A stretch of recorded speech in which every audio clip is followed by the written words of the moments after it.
Now, the topic is cloud components. Cloud computing components correspond to platforms such as front-end, back-end, and cloud-dependent delivery and the utilized network. So, a framework of cloud computing is broadly categorized as three components.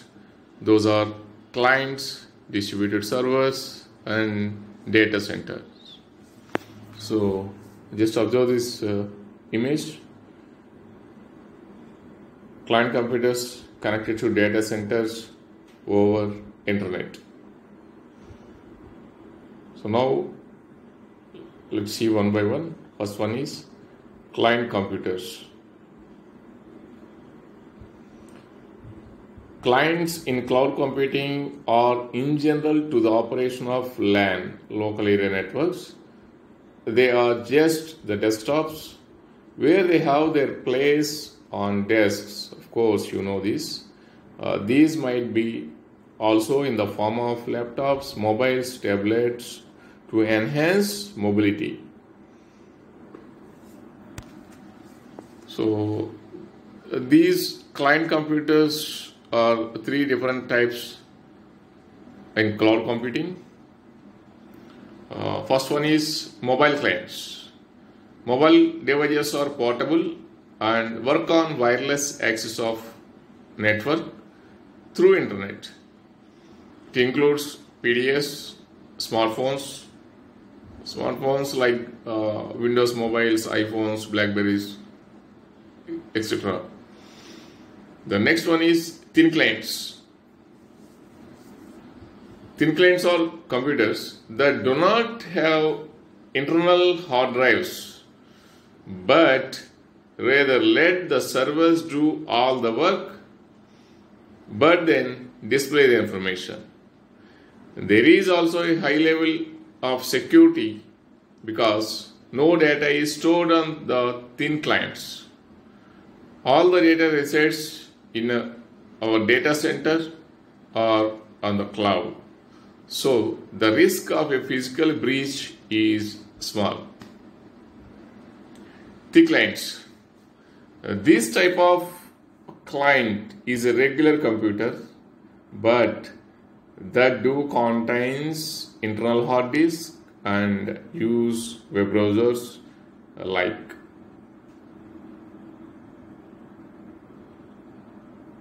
Firefox, of course, that is Internet Explorer, that is IE, to connect to the cloud. So thick clients are good choices if users need to maintain files on their own machines or running programs that don't exist on the cloud. So security wise, thick clients are more vulnerable, that means weak to attack than thins, since data is stored on the machine's hard drive. If the machine is stolen, then the data cloud could be compromised. So of course, just a small point about thin clients. Thin clients are becoming relatively popular solution for the cloud. Why? Because of its price, the cost, or effect on the environment. So this is about clients.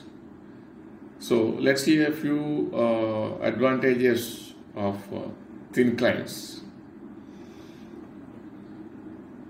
What are those? Let's see, the first one is a lower hardware cost. Thin clients are cheaper than thick clients because they do not contain as much hardware. Lower IT cost. Thin clients are managed at the server and there are fewer points of failure.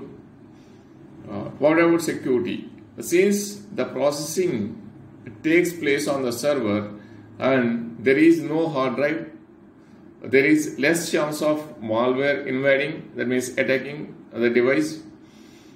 Also, since thin clients do not work without a server, there is a less chance of them being physically stolen. The next one is data security. Since the data is stored on the server, there is less chance for data to be lost if the client computer crashes or is stolen. Less power consumption. Thin clients consume less power than thick clients. This means you will pay less power and you will also pay less to air condition of the office. Then less noise. Without a spinning hard drive, less heat is generated and quieter fans can be used on the thin client. Of course, the last one, easy of replacement of hardware. If a thin client dies, it is easy to replace. The box is simply swapped out and user's desktop returns exactly as it was before the failure. So the next one is, this is about clients, and the next one is data center. So what is a data center? Yeah, the data center is a collection of servers where the application to which you subscribe and which you access through internet is housed, or we can simply say it is an array of servers that houses the subscribed application. It could be a large room in the basement of your building or a room full of servers on the other side of the world that you access via internet. So a growing trend in the IT world is utilizing servers, that is, software can be installed allowing multiple instances of virtual servers to be used. In this way, you can have half a dozen virtual servers running on one physical server. Then the third one is distributed servers. Yeah. But the servers don't all have to be housed in the same location. Frequently, servers are in geographically disparate locations, but to you, the cloud subscriber, these servers act as if they are humming away right next to each other. This gives the service provider more flexibility in options and security.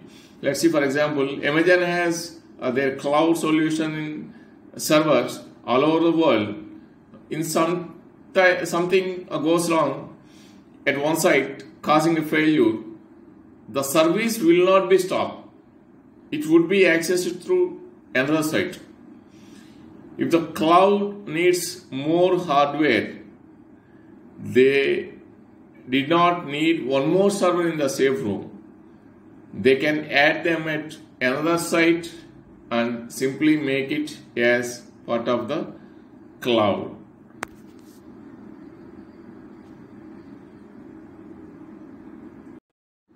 Essential characteristics. The essential characteristics of the cloud computing model were defined by the National Institute of Standards and Technology, that is NIST. There are basically 5 essential characteristics of cloud computing.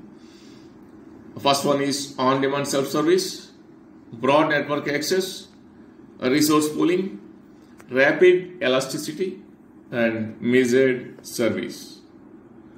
So let's see the first one, on-demand self-service.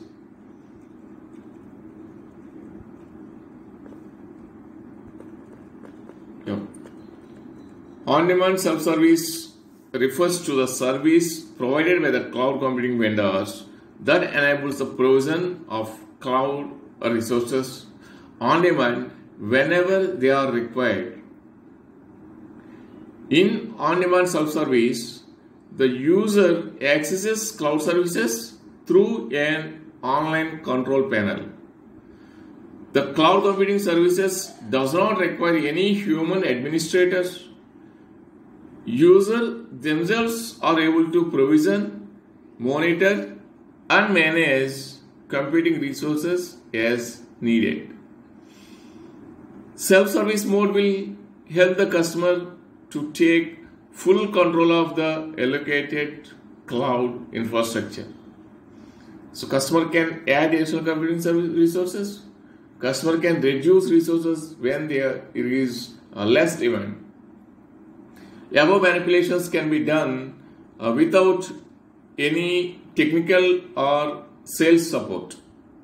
Now let's say, for example, if we need hard disk of 2 terabytes as user, so to do this, we will inform IT department, then we will inform the manager, and the manager will contact the sales team, and so on. And after finalizing the price, the vendor will dispatch the hard disk.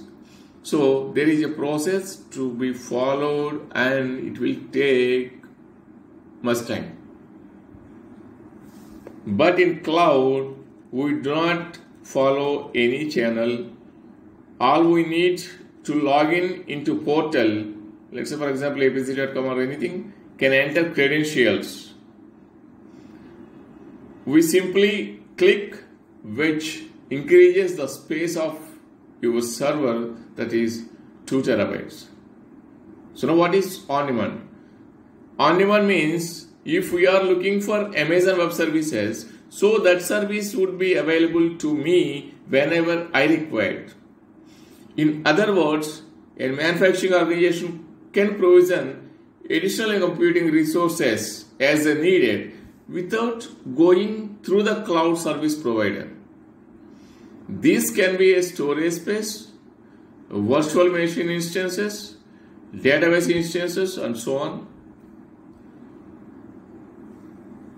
So manufacturing organizations can be a web self-service portal as an interface to access their cloud accounts, to see their cloud services, their usage, and also to provision and deprovision services as a need to. What is self-service? It means I need to go to their site, so I need to sign in there, and then I will use whatever computing resources based on my requirement. The next one, broad network access. This refers to resources hosted in a private cloud network. That means a private cloud network means operated within a company's firewall. So that are available for access from a wide range of devices such as tablets, PCs, and smartphones. These sources are also accessible from a wide range of locations that offers online access. The computing services are generally provided over standard networks and heterogeneous devices. Capabilities are available over the network and accessed through standard mechanisms that promote use by heterogeneous, thin or thick client platforms. For example, mobile phones, tablets, laptops, and other workstations. Customer can access the cloud service over internet. Customer can manage cloud from anywhere. There is no need for any dedicated VPN or remote connectivity to access these services. Cloud services are available over a network, ideally high broadband communication link such as internet, or in case of private clouds, it could be a LAN. If you are cloud service provider, good network bandwidth and good network access are very important aspects because they relate to the quality of service on the network. This is particularly important for serving time sensitive manufacturing applications. If your bandwidth does not have that much of quality, so definitely you might be a decrease in degrading the revenue. People will not join your cloud. So it is critical that cloud infrastructure be accessible via a variety of network capable devices, for example, smartphones, PCs, laptops, tablets, and so on. Next, coming to third one, resource pooling and multi-tenancy. Resource pooling means that multiple customers are serviced from the same physical resources. Providers' resource pool should be very large and flexible enough to service multiple client requirements and to provide for economy of scale. In cloud, resources will be shared with other customers. However, there are options to restrict it. Resource allocation are all dynamic. That is, when a customer application requires more resources, it will be dynamically allocated from a pool. So these resources can be allocated from any geographical location. Cloud computing resources are designed to support a multi-tenant model. Multi-tenancy allows multiple computers to share the same applications or the same physical infrastructure while retaining privacy and security over their information.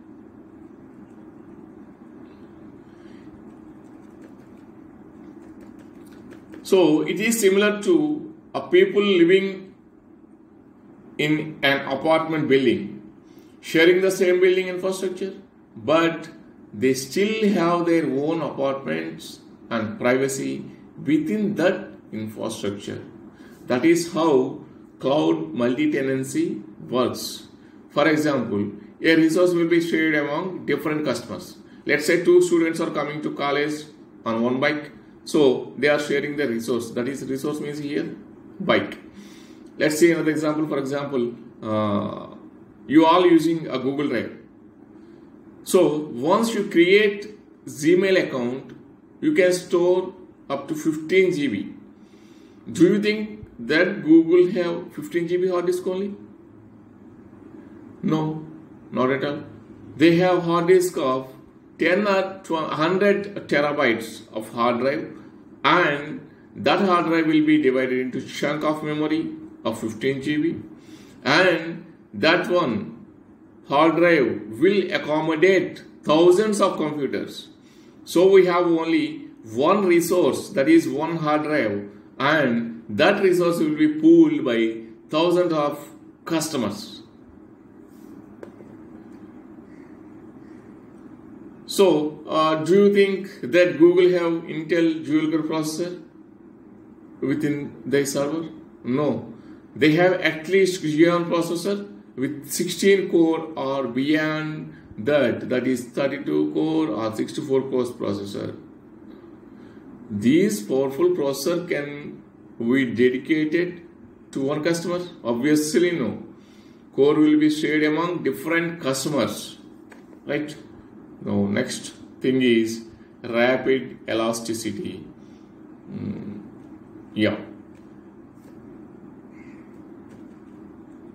The computing services should have IT resources that are able to scale out and in quickly and on as needed basis. Whenever the user requires services, it is provided to him and it is scaled out as soon as its requirement gets over. Cloud has the capability to allocate or deallocate resources dynamically. The criteria for scaling up and down can be defined by the customer, user. The dynamic allocation guarantees the performance of the application deployed in the cloud with the best resources. For example, let's assume that I have hosted my website into Amazon Web Services so that Amazon Web Service will give me elasticity. So that elasticity I can use whenever there is a demand of my site and there is a hit on my site.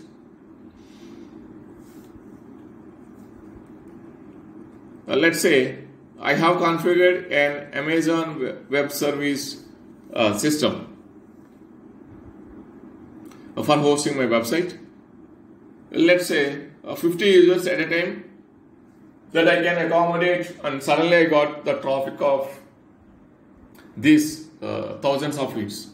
So the Amazon Web Service should be able to allocate more memory, more processor at that particular time than it required.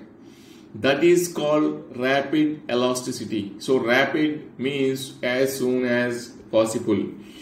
So another feature available for rapid elasticity and scalability in the cloud is related to testing of manufacturing applications. If a manufacturing organization needs, for example, a few virtual machines to test a supervisory control and data acquisition system, that is simply we can say SCADA, before they roll it out in production, they can have it up and running in minutes instead of physically ordering and waiting for hardware to be shipped. When manufacturing organizations need to test something on the cloud, they are paying for what they use. They use it. As long as they remember to deprovision it, they will no longer be paying for it. There is no capital expense here for computer resources. Manufacturing organizations are using the cloud provider investment in cloud computing services instead. That is really useful for testing smart manufacturing solutions. The last one is measured service.